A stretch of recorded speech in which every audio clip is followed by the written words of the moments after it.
In the next few minutes, we're going to be talking with a gentleman who is responsible for a rather unusual picture that will be debuting at the Roxy Cinema in San Francisco at the end of this week.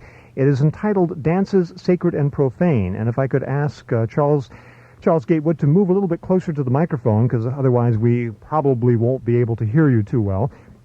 Charles Gatewood, Dances Sacred and Profane, which I was able to screen on a VCR last night, is a very unusual movie. I think it doesn't fall into any genre category aside possibly from documentary. And even that, well, the term documentary is a very loose one these days, since there are a lot of very personal films that are called documentaries for the lack of a better thing to call them. What would you call the film that you have collaborated on?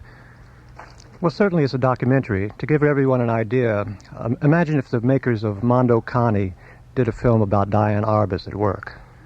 In a similar way, Mark and Dan Jury have spent the last 4.5 years following me around as I photograph American subcultures. And their film is about my work. And the film has many parts to it, and I was more fascinated by some than by others. The part that I found particularly interesting, though, was the part that dealt with the Sundance ceremony as performed by Fakhar Mosafar. A gentleman who I think could easily stand a film by himself. He is a very engaging man who you met when? We met about 6 years ago in New York, and I immediately sensed that this man was doing some extraordinary rituals, and that indeed he was a pioneer of inner space. He was going places that none of us have ever been before and coming back to tell us about it. He is not a Native American, but he actually, over the years, since much of what he does, what he is into, is taken from the Native American culture, one almost thinks that he is a Native American person himself. He's like gotten that look over the years. Yeah, if you had told me he had grown up on a reservation, I would have believed it. Actually, he grew up just outside of a reservation. And one of the very telling lines in the film, I thought, was that he said at one point, most of the people I grew up with, I think it was in the Dakotas, wasn't it, that he grew up? Mm-hmm. Most of the people I grew up with rather thought the Indians were useless, rather like stray dogs. And somehow I was fascinated by them and their culture, and certain aspects of it took on a very sort of crazy fascination for him. He couldn't really understand himself why he liked to have his skin pierced. And this, of course, this is literally what hangs the tale in this particular case.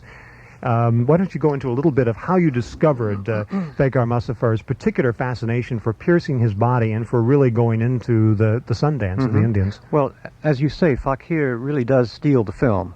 And I'm glad that he steals it instead of some of the other characters, because he takes it to another place. He really makes it into a religious epic. He leaves his body when he does these ceremonies, and he claims he talks to God. So if indeed this is true, this is, certainly an extraordinary thing, well worth investigating. I first became conscious of his work when I was photographing heavily tattooed people, and I found out about the piercing underground, which overlaps the tattoo subculture. And I found out that Fakhar is considered the world's foremost authority on body piercing. And after I got to know him, I found out about these other rituals that he performs. I might add that he considers himself an Indian reborn. He believes in reincarnation, and that's another important part of this film, the idea that he is a reincarnated spirit of some Indian who lived before and who did indeed these same rituals before.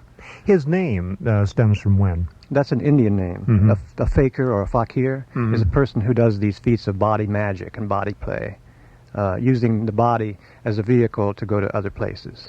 Because, among other things, he was an advertising copywriter in San Francisco many years ago, and I don't imagine he had that particular moniker at that time. When did he adopt that name and the identity that you knew him as? Well, before I met him, he was already doing these feats of body magic, and he was living a very schizophrenic lifestyle. He is a middle-class businessman in the Silicon Valley. And then he takes his clothes off, and you see his tattoos and his piercings, and he does the most extraordinary rituals, rites, ceremonies.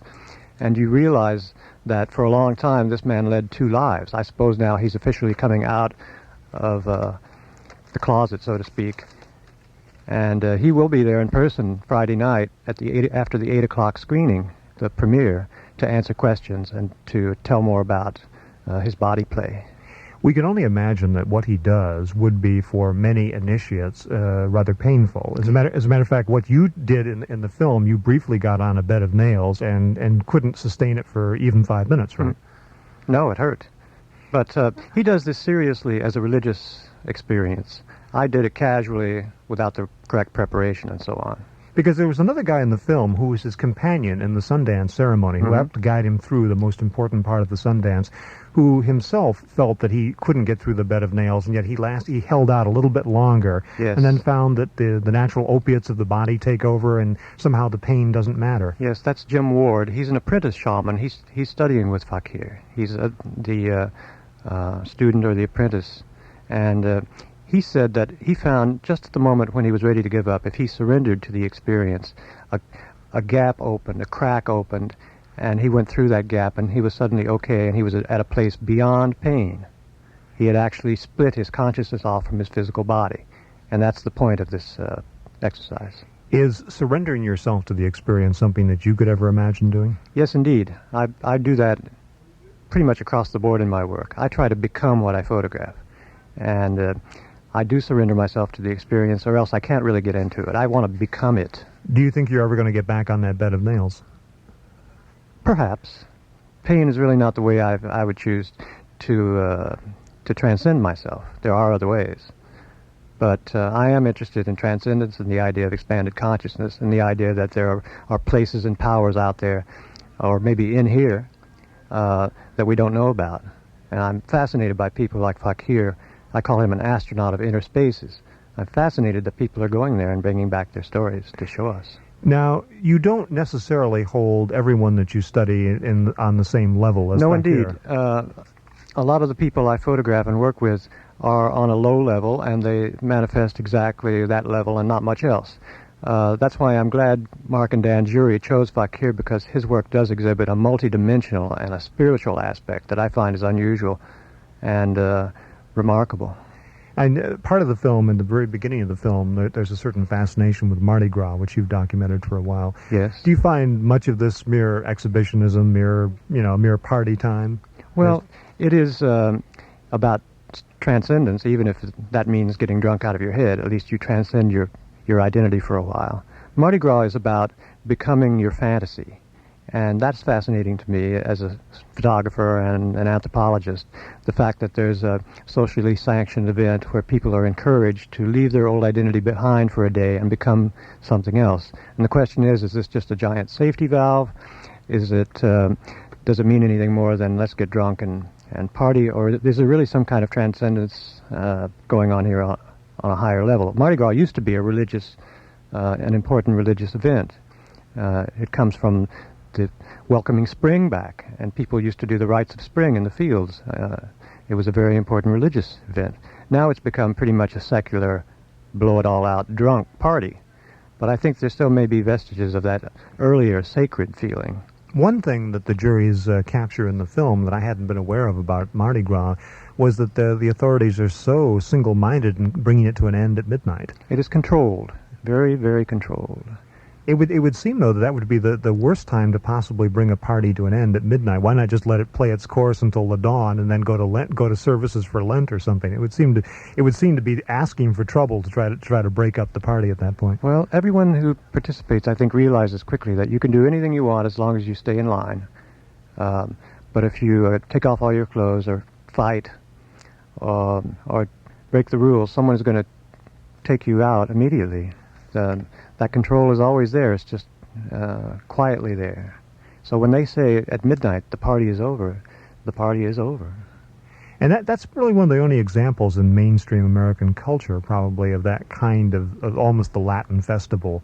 Because in many Latin countries this is not an unusual event. The blowout, the festival, is an integral part of the society and the culture. And in our culture, it seems to take on a very distorted form, and we're not both comfortable with it, and we need it, but we can't really get in with it. We can't get with it, really. I think the Mardi Gras footage is some of the most extraordinary footage in the whole film. It is hot, and it is very unusual footage. I think the guys did a good job of filming that. And we'd like to say that Dances Sacred and Profane is going to be playing at the Roxy Cinema starting this Friday and running how long? For 1 week, Friday night after the 8 o'clock showing, Fakir will be there. Saturday night after the 8 o'clock showing, I'll be there to answer questions. And Sunday night after the same showing, the filmmakers will be there. And then it'll run for at least a week at the Roxy, and hopefully we'll move to a larger theater for a long run here. Okay, and this is its world premiere, yes, this is the right? world premiere. We've been almost 5 years preparing for this night. Why in San Francisco? We thought there might be a receptive audience here. We know there's a receptive audience here. I think probably the Roxy Cinema is probably the most receptive movie house in the world. Mm-hmm. I think the eclectic range of what the Roxy will play, from E.T. to Dances Sacred and Profane, everything and everything in between. Well, the press has been very kind to us. We've received excellent reviews, and I think everybody knows about it now. So we expect to cause quite a traffic jam down at the Roxy this Friday. Well, Charles Gatewood, who will be at the Roxy, you'll be there this yes, Saturday? Indeed. I'll be there every day. Okay, and we thank you very much for being on Traffic Jam this afternoon. And as our listeners know, the Roxy Cinema is on 16th Street between Valencia and Mission in San Francisco. And thank you very kindly. Thank you. It's 11 minutes shy of 5 o'clock. An election special now from the Public Affairs Department. Rent control, as many of you know, is back on the ballot this election in the city of Oakland for the 4th time this decade. It's Measure H, and KPFA reporter Mike Akleve in this special election report takes a look at the measure's chances and the so far dismal track record of rent control efforts in the city of Oakland.